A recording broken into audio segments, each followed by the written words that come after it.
Halo, saya Delik Hudala, pengajar pada mata kuliah Pola Lokasi dan Struktur Ruang, Institut Teknologi Bandung. Segmen 1, Modul 1 pendahuluan ini berisi pengantar perkuliahan. Materi yang kita bahas meliputi tujuan, hasil, persyaratan, evaluasi, dan rencana struktur perkuliahan. Tujuan perkuliahan ini dibagi menjadi tujuan deskriptif dan preskriptif.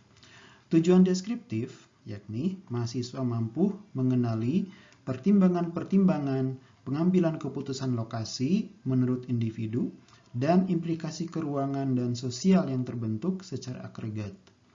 Tujuan preskriptif yakni mahasiswa mampu menguasai gagasan-gagasan dasar dalam melakukan pengaturan spasial untuk mempengaruhi keputusan lokasi. Setelah mengikuti perkuliahan ini, mahasiswa diharapkan mampu 1.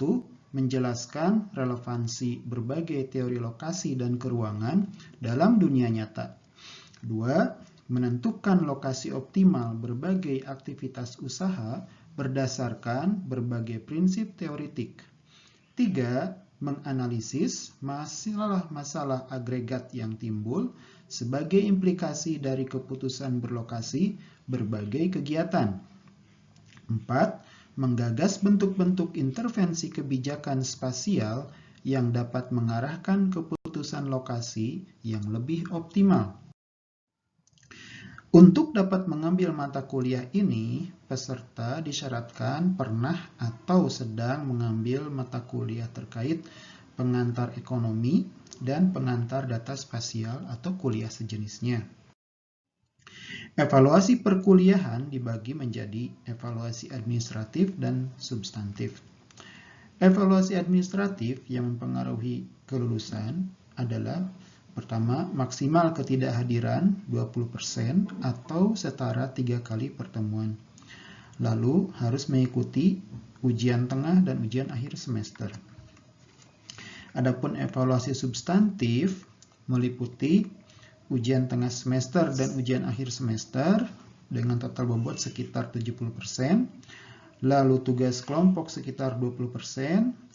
Sisanya tugas individu berupa praktikum, tugas harian, dan kuis sebanyak sekitar 10%. Perkuliahan kita akan dibagi menjadi 14 modul dengan kerangka sebagai berikut. Pada paruh pertama, kita akan membahas pendekatan individu atau berbasis lokasi. Pada paruh kedua, pendekatan agregat atau berbasis ruang.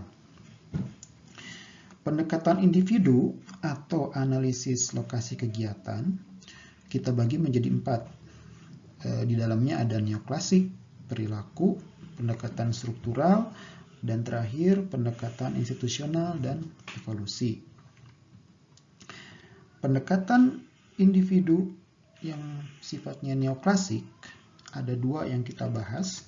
Pertama adalah teori lokasi kegiatan industri, khususnya dari Weber dan Moses, dan teori lokasi kegiatan jasa, kita ambil dari Hotelling.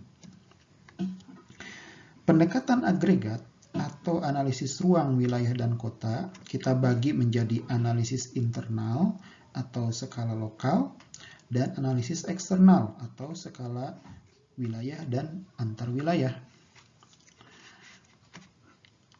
Analisis lokasi ruang internal ini kita bagi menjadi pola ruang dan struktur ruang.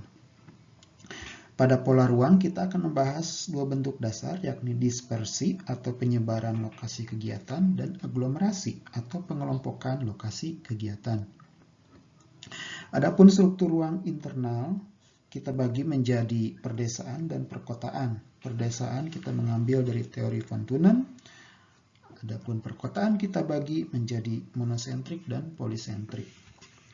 Terakhir adalah analisis sistem ruang eksternal yang kita bagi menjadi analisis aspasial dan spasial. Aspasial meliputi analisis ranking kota dengan menggunakan konsep rank size rule.